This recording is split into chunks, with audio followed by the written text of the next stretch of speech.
Hi everyone, this is Pranoy HS, international badminton player.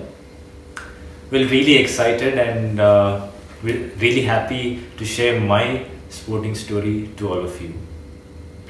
Well, my sporting story started, I would say 15 to 16 years back, and I think it has been a long journey for me, and I hope I still have another 4 to 5 years of big badminton left.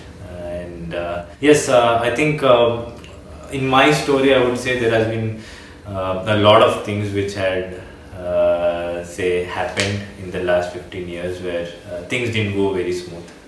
I had my shares of injuries, my shares of breaks where I had to be completely out of the sport for a very long time, and still I had to come back and I had to be in the top rankings of the world. So I think for me as a story, my story has say every ingredient.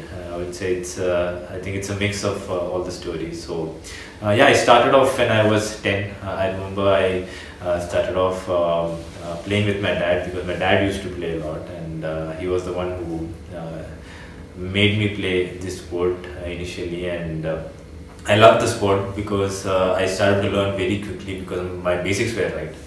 And then from there on, it has been a constant journey where I had to trust myself and trust that this sport is going to give me the life. I'm happy with the way I had worked hard, and I'm happy with the way things have turned out to me. But initially it was not so smooth because when I started playing sport in Kerala, things were very bad, I would say, because all the entire focus was given to cricket, and obviously now also in our country a lot of focus is given to cricket, and other sports are actually getting better in the last 5 years. I would say badminton, football, basketball, all these sports are getting their dues, but I think still as a sporting nation we need to give more importance to Olympic sports, and we need to promote a lot of other sports other than cricket so that we get those big medals for our country in Olympics, because hardly we get 2 or 3 medals in the Olympics. I think it's just because we are not giving the right support to the sport which actually needs to be supported. But yeah, I think when I started playing sport, as I said, it was tough. I mean, I didn't have any of those infrastructure, shuttles, and badminton being a very expensive sport, it was very tough for me to pursue the sport. And I remember when I was in 10th, it was a big discussion with my parents saying what to do next, 11th or 12th, or should I say seriously play this sport. And I said give me 2 years of time, and if nothing happens, then I will come back and study, and if something happens, then let's see how it goes. And that was the deal which I made with my parents, and I am happy that my parents supported me for that. And unfortunately 90% of the parents didn't support their kids back days, and I'm very glad that my parents supported and things came out in a say positive manner. And yeah, those 2 years was tough for me mentally because I literally wanted to play this sport and wanted to pursue this as a career. But yeah, I remember playing my first under 16 say when I got selected for the country. That was one of the biggest moments for me because getting into the Indian team was a big thing, and to do that was a big thing for me. And later on I realized that it's not about being in the Indian team, it's about getting out there and winning big medals for your country in big events. And I think that's how the journey started, and I realized I cannot be a champion if I am in Trivandrum, and I understood that I need to be in Hyderabad, and I shifted to a much better place where I got the infrastructure, got the facilities. And I think Gopichand, Pulela Gopichand made a big impact to my career. I think he changed me as a player, completely changed my graph. I think getting a medal in the under 19, also the Youth Olympics, was one of the biggest turning points of my career. And I thought, yeah, I can be a world beater at that point of time. But then things drastically changed. Once I finished my juniors, I came to the seniors, then I understood the fact that, okay, this is how the world badminton is going to be, and you have to face the world's best now. And it's not about you're facing only your under 19 the players who are only in that age group. You have to play with each and everyone in the world.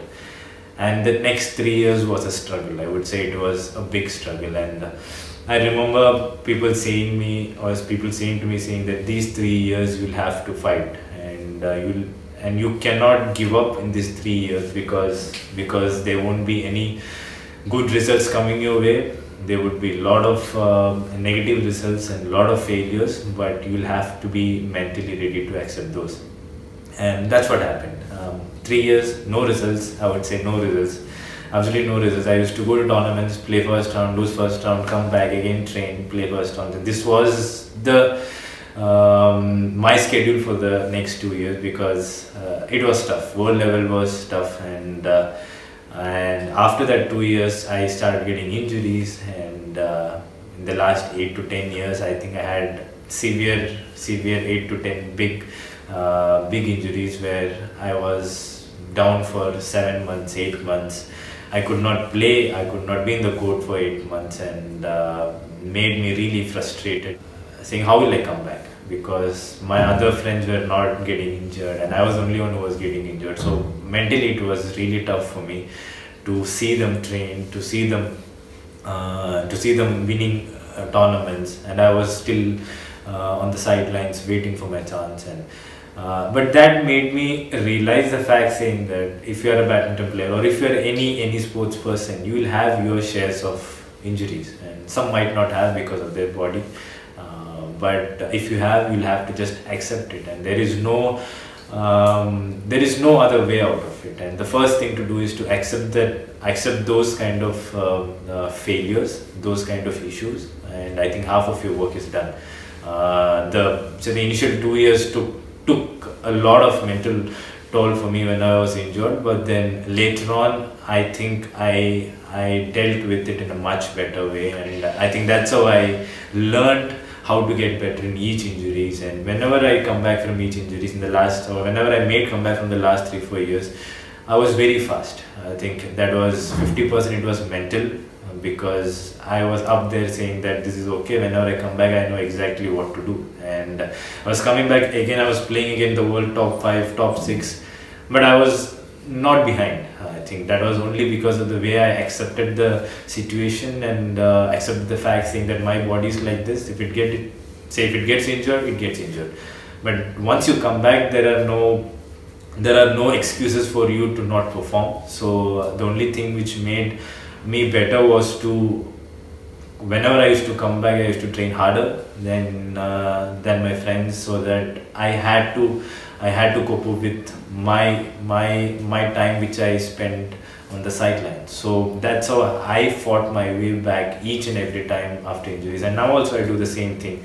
Whenever I'm off, yeah, COVID, no problem. When you come back, yes, you will have to work really hard. I was down with COVID in the last 2 weeks, but then when you come back again, I think it's all done and dusted. You'll have to again trust the process, keep telling yourself that you are going to win this, you're going to win something big in your life, and you keep working for it. So if it happens, it happens. I mean, if it doesn't happen, it's okay for me, because the only thing which matters for me is the effort which I have put in, and each and every day I should come back and sleep peacefully, saying that I've done my best, and whatever happens is fine with me. So, and for me, the major thing for me is, when I finish my career, I should not turn back and say that, no man, I didn't put that effort.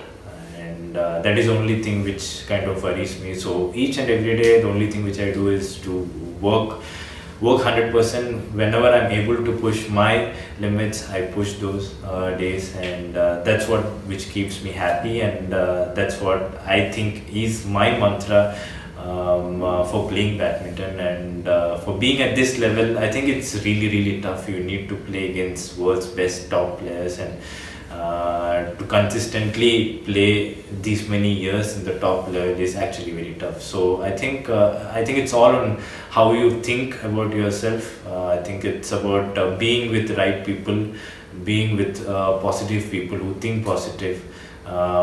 Make sure that you find those kind of people and make them friends. I like to say be with them whenever I spend time. So that is one thing which I've learned. Saying be with positive people. There are a lot of negative people who keep saying negative things and say that this is not going to happen, that's not going to happen. So I try to stay away from them, because those kind of a mentality literally makes you slow and makes your comeback very slow whenever you're injured, especially. So I followed that in my entire career, and that has helped a lot. So trust me on that.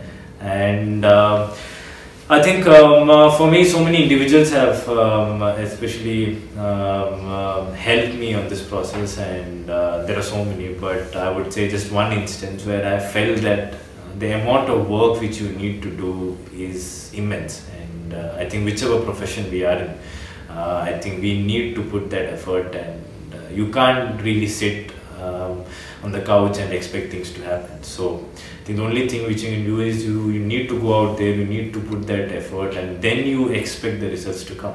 And one of the biggest players, or not one of the biggest, but the biggest, is someone called Lin Dan. He's 2 times Olympic champion, he's 5 times world champion. So he's one of the biggest players I've ever seen in the badminton court. And luckily for me, I had chance to play against him 5 times in my career, and I'm very glad that I could beat him a couple of times also. I would say that was one of the biggest feelings, because I'd seen all these players on the TV when they used to play, and used to think that when will I play like this, and to actually play against them and to beat them had been something big for me. And I remember in 2015 Malaysian Open, that was the first time I was scheduled to play against Linda, and I was in the morning of on that day, I was in the gym. I was trying to do a little bit warm up and stuff, and he was coming to the gym, and he was hitting very heavy gym, and I was very much surprised on how he was approaching the game. And I was very confused, saying that is he not playing the evening, or is he going to give me a walkover, because he was literally in pain during the gym.